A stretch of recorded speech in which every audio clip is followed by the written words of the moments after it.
Hotel tourism पर आपका स्वागत है। गया नगर निगम के कारनामे अनेक हैं। शौचालय में टॉवल सहित कई ऐसे खरीद को लेकर 90 के दशक में तत्कालीन प्रशासक एस.एम. राजू के खिलाफ सिविल लाइन थाना में नामजद प्राथमिकी तब उप प्रशासक रहे अरविंद चौधरी IAS ने दर्ज कराई थी। आए दिन नगर निगम और घोटाला, अनियमितता, भ्रष्टाचार को लेकर चर्चा में रहता है। अब एक बार फिर नगर निगम का हंटर गया वासियों पर चला है। न गजट हुआ और न नागरिकों की आपत्ति ली गई और वार्ड पार्षदों ने गया नगर निगम में 150 से 300% तक कर वृद्धि की अनुशंसा सरकार के पास कर दी। टैक्स वृद्धि व मनमाने ढंग से सड़कों का वर्गीकरण किया गया। मोहन श्रीवास्तव फिर अपने एक मित्र भोला मियाँ उर्फ अबरार अहमद के सहयोग कहें, कृपा कहें से करीमगंज से वार्ड पार्षद बन गए। उस वार्ड को छोड़कर शहर के सभी वार्डों के सड़क का वर्गीकरण प्रधान मुख्य सड़क की श्रेणी में कर दिया गया।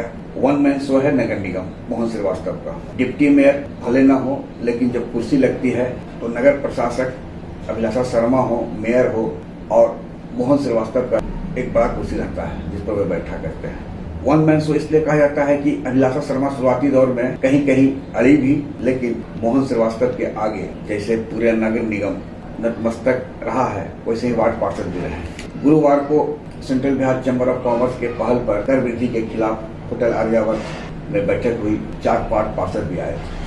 पार्षदों ने अपना ओजस्वी और आंदोलनकारी भाषण दिया, लेकिन सवाल उठता है कि जब नगर निगम में सड़कों का वर्गीकरण हो रहा था तब वे कहाँ थे? आखिर क्यों नहीं आपत्ति दर्ज की गई? नगर निगम ने जो अनुशंसा की उसी पर राज्य सरकार ने मुहर लगाया। अब लोकसभा का चुनाव संपन्न हो चुका है। गया में मोहन श्रीवास्तव RJD उम्मीदवार व पूर्व मंत्री कुमार सर्वजीत के मुख्य कर्ता धर्ता शहर के थे और शहर वासियों को इसका तोहफा मिला है प्रधान सड़क और मुख्य प्रधान सड़क के रूप में। जब चुनाव परिणाम बताएगा कि गया का परिणाम क्या होता है। गया शहर से हम पार्टी के संरक्षक व पूर्व मुख्यमंत्री जीतन राम मांझी को कितनी की लीड मिलती है, लेकिन तय है कि नगर निगम में जो टैक्स वृद्धि हुई है उसका सीधा असर गया वासियों पर पड़ेगा, जिनमें काफी संख्या में NDA समर्थक हैं। अब मामला सरकार तक जाएगी, क्योंकि तकनीकी रूप से यह है कि आप टैक्स वृद्धि के पूर्व गजट आपको करना है, वो नहीं हुआ। नागरिकों से आपत्ति लेनी है, वो नहीं हुआ है, लेकिन टैक्स वृद्धि मनमाने ढंग से कर दिया गया है। गुरुवार की बैठक जो होटल आर्यावर्त में हुई थी उसमें 4 वार्ड पार्षद थे। ओम प्रकाश सिंह थे, हिंदू वाहिनी के फायर ब्रांड नेता है। वहीं धर्मेंद्र कुमार हैं। इनके बारे में कहा जाता है कि ये बहुत बड़े विद्वान हैं नगर निगम के मामलों में। साथ ही इस बैठक में पटवा टोली समाज से आने वाले विजय कुमार और मुन्ना भी थे। वहीं पूर्व वार्ड पार्षद लालजी प्रसाद ने भी इस मौके पर कहा कि बगैर मापदंड अपनाए सड़कों का त्वरीकरण किया गया है। टैक्स की राशि कहाँ खर्च होती है इसका कोई अता पता नहीं है। अब आइए central Bihar chamber of commerce के बैठक की शुरुआत में ही पूर्व अध्यक्ष अनूप कुमार केडिया ने टैक्स वृद्धि व सड़कों के वर्गीकरण को लेकर जो एजेंडा चर्चा में होनी थी उस पर विस्तार से प्रकाश डाला। पूर्व अध्यक्ष डॉक्टर कौशल प्रताप ने कहा कि बिना गजट व जनता की आपत्ति के बिना ही 1 अप्रैल से मनमाने ढंग से टैक्स बढ़ोतरी कर दी गई है। इससे व्यवसायियों के साथ साथ शहर के हर वर्ग के लोग प्रभावित और त्रस्त होंगे, यह भी तय है। वहीं अध्यक्ष विपेंद्र अग्रवाल ने बताया कि दुर्भाग्यपूर्ण तरीके से सुविधा विहीन सड़कें व गलियों को भी प्रधान मुख्य सड़क घोषित कर दिया गया है, जिससे आम जनता पर भारी बोझ कर का पड़ेगा। महासचिव सुनील कुमार ने कहा कि इसके लिए हमें रणनीति तय करनी होगी और आंदोलन से पीछे नहीं हटना पड़ेगा। Central Bihar chamber of commerce के आह्वान पर जो गुरुवार को बैठक हुई उसमें बुलियन एसोसिएशन, व्यापार पंडा समाज, IMA, गया बार एसोसिएशन, खादान व्यवसायी संघ सहित कई संगठनों के प्रतिनिधि उपस्थित थे।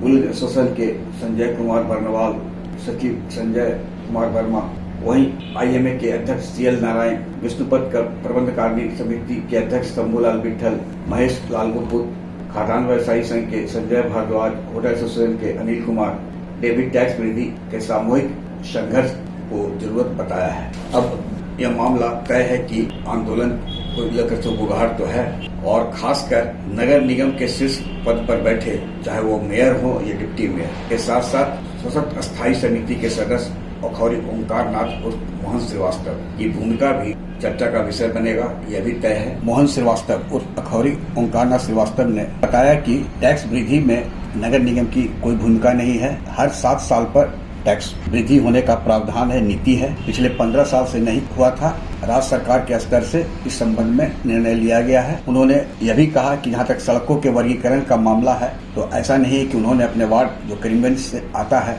वहीं कानापत्ती सरकार के पास भेजी है, बल्कि ऐसे 10 वार्ड हैं जहां सड़कों के वर्गीकरण में त्रुटि थी।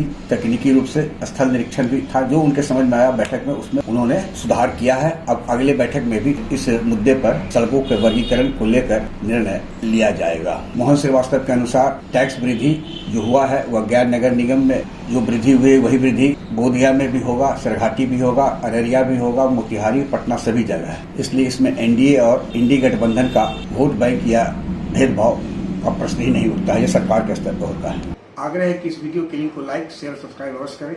धन्यवाद, नमस्कार।